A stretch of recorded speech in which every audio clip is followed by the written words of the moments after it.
বিসমিল্লাহির রহমানির রহিম। আলহামদুলিল্লাহ ওয়াসসালাতু ওয়াসসালামু আলা রাসূলিল্লাহ ওয়া আলা আলিহি ওয়া সাহবিহি আজমাইন।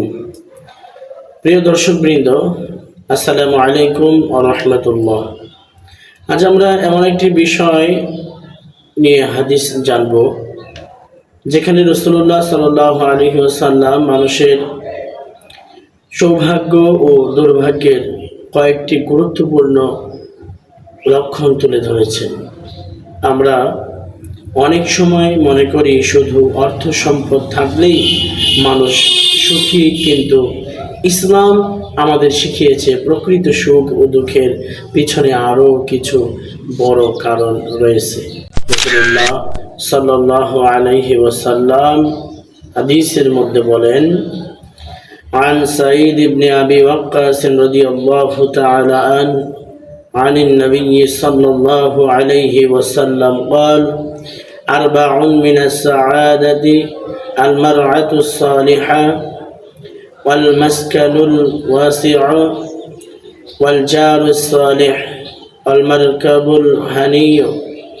وأربع من الشقاء الجار السوء والمرأة السوء والمسكن الضيق والمركب السوء أو كما قال عليه الصلاة والسلام। চারটি জিনিস মানুষের সৌভাগ্যের লক্ষণ: নেককার স্ত্রী, প্রশস্ত বাসস্থান, ভালো প্রতিবেশী এবং আরামদায়ক বাহন। আর চারটি মানুষের দুর্ভাগ্যের লক্ষণ: খারাপ প্রতিবেশী, খারাপ স্ত্রী, সংকীর্ণ বাসস্থান এবং খারাপ বাহন।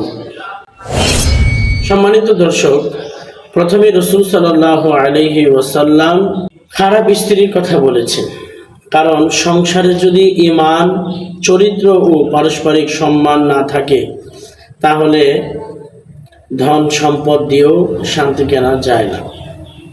দ্বিতীয়, সংকীর্ণ বাসস্থান।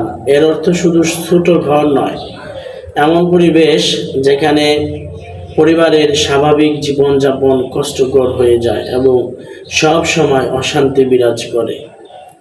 আর তৃতীয়, খারাপ প্রতিবেশী, মানে হচ্ছে ইসলাম প্রতিবেশীর হককে অত্যন্ত গুরুত্ব দিয়েছে।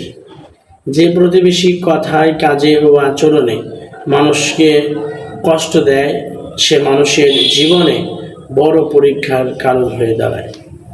চতুর্থ, খারাপ বাহন। নবীর যুগে বাহন ছিল উট, ঘোড়া ইত্যাদি। আজকের যুগে এর অন্তর্ভুক্ত হতে পারে এমন যানবাহন যা বারবার নষ্ট হয়, মানুষের কষ্টের কারণ হয় বা নিরাপদ নয়। প্রিয় ভাই ও বোনেরা, এই হাদিস আমাদের শিক্ষা দেয় যে আল্লাহ তাআলার কাছে শুধু সম্পদের জন্য নয়, নেককার জীবনসঙ্গী, উত্তম প্রতিবেশী, স্বস্তিদায়ক বাসস্থান এবং উপকারী বাহনের জন্যও দোয়া করা উচিত। আসুন আমরা নিজেদেরও এমন মানুষ হিসাবে গড়ে তুলি, যাতে আমরা কারো দুর্ভাগ্যের কারণ না হয়ে বরং তার সুখ ও শান্তির কারণ হতে পারে।